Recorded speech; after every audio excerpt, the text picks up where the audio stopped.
Os grupos vieram de lugares diferentes, bantus e sudaneses. Nós temos uma tradição, por exemplo, de muita ligação com a antiga cultura iorubá, que floresceu principalmente na Nigéria.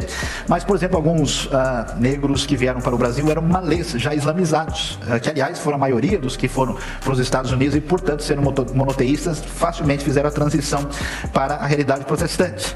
Mas nós tivemos essa realidade terrível da escravidão, a miscigenação, a perda de identidade desses grupos, que trouxe para a gente um problema sério de uma sociedade de ricos e pobres e dividida de maneira problemática e injusta, cujos efeitos nós temos até hoje. Samuel, nunca te pedi nada. Dá um like para fortalecer o canal e se inscreve. Além dessa realidade que remete à colonização inicial, a partir do século XIX, por diversas razões, problemas na Europa e em outros lugares do mundo, um fluxo enorme de imigrantes chegaram aqui. Portugueses, italianos, alemães, japoneses, espanhóis, libaneses.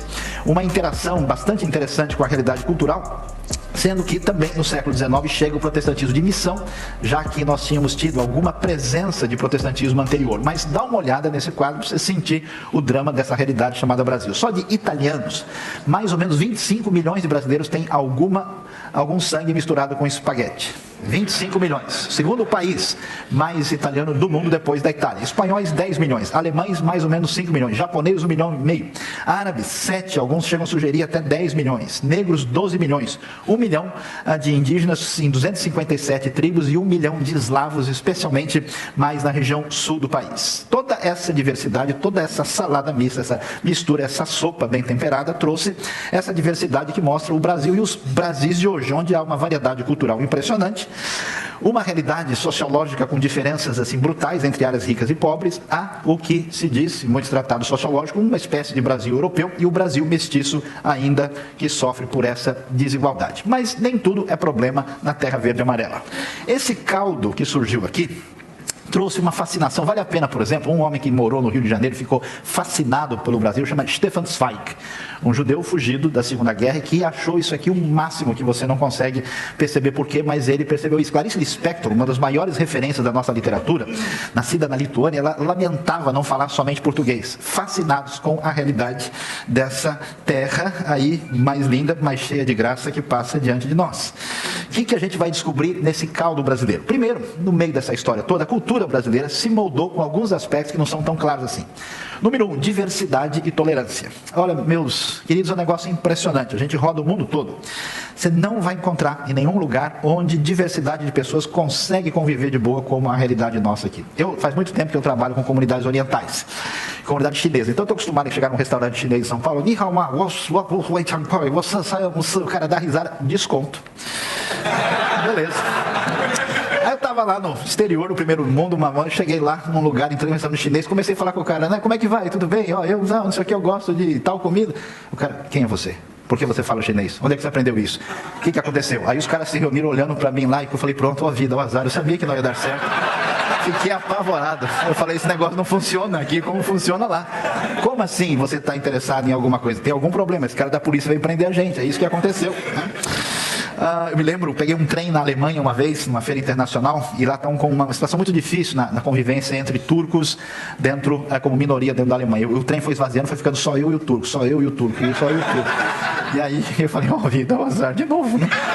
Olhei para ele, né? E ele nem olhava para mim, ele me tomou por europeu. Aí eu, Entschuldigen Sie, mein Herr, ich kann das nicht. Eu comecei a falar com ele, olha, eu queria saber, esse trem vai para tal lugar mesmo? Eu sabia para onde ia, mas eu não ia ficar sozinho em silêncio com o cara lá, né? E o cara respondeu, sim, tal. E eu falei, ich komme aus Brasilien. Ele,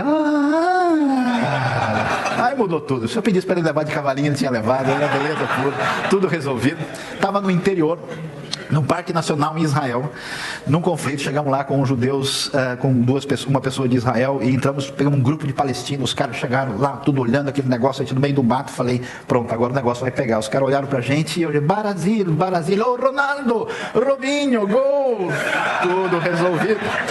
Essa realidade é interessante porque traz para nós, de fato, uma referência social que aprendeu a valorizar a referência de diversidade e tolerância, que marca muito forte da nossa cultura. Segunda coisa interessante, longe dos conflitos de ruptura profunda com fé, no Brasil o problema é fé em excesso.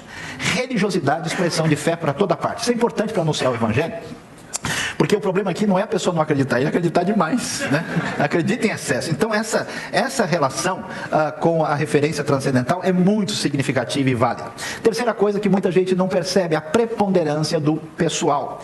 Quando a gente estuda muito esse negócio chamado teologia, né, a gente complica as coisas, fica muito sistemático, a gente se afasta um pouco de uma dimensão que é tão importante na Bíblia e na realidade nacional. O que a gente faz aqui? 90% das pessoas escolhem uma igreja, não tanto por identidade racional, de sintonia de pensamento, mas porque o pastor é gente boa, porque os irmãos lá são uma bênção, porque, né, a coisa rola, o negócio, a galera aqui é gente boa. Essa é a grande declaração doutrinária que a pessoa faz, né? Então, a gente critica isso, mas no entanto, veja só, por um lado, isso pode representar um problema, por outro lado, é um negócio importante, porque elementos ligados à fé só fazem sentido quando encarnados na vida da pessoa. E pensa que a Bíblia é diferente, pega Romanos, material teológico, coisa importantíssima, pega capítulo 15 e 16, ó, lembrança para fulano, manda um abraço para não sei quem, Paulo gasta. Um teólogo assim, primeiro mundista, ora isso, ele comenta 2 dias, no Brasil tá em casa, manda abraço para todo mundo, é isso aí, galera tá lá. Essa realidade brasileira também é marcada por uma perspectiva não racionalista. A perspectiva bíblica da realidade, ela trabalha muito com uma ideia que hoje o pessoal tem se atrapalhado por não entender certas realidades significativas. Por exemplo, amor não é o contrário de justiça. Os dois têm uma relação de ser contrapartido um do outro. Eles estão interligados no fundo. Então existe muito o que chama-se de uma tensão entre ideias significativas no texto bíblico. Existe uma escatologia realizada, inaugurada, e uma escatologia futura. Isso é o sistema, isso é o sangue por trás do panorama da própria revelação bíblica. A nossa cultura está acostumada com uma ideia onde você convive com ideias distintas numa boa. Nós não somos, vamos dizer, racionalistas de tradição. Então, esses aspectos são interessantes, devem ser entendidos, porque esse é o tipo de gente que chega para ser alcançado para ouvir o Evangelho.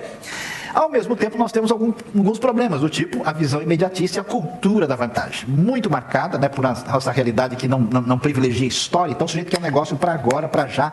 Então, hoje, por exemplo, essa flutuação de pessoas em termos de igreja, o cara vai e ele consome o louvor numa igreja, a mensagem na outra, a oração na outra, e se ficar um pouco diferente, ele muda. E essa situação de busca de vantagem é uma coisa que muitas vezes é problemática. O valor da estética, tudo tem que ser bonito. É o povo que se importa com a aparência, que gasta em festa. O cara não tem nem para si mesmo, mas ele dá um jeito, porque o importante é essa referência, é marca que existe dentro da nossa realidade também. Uma sociedade onde ainda nós temos uma marca significativa de uma estrutura social injusta e a gente sente o povo mobilizado, inclusive uma consciência maior da igreja, como nós vimos hoje mesmo aqui, contra essa estrutura social injusta. E algo muito importante que a gente precisa entender, um enfoque existencialista da vida.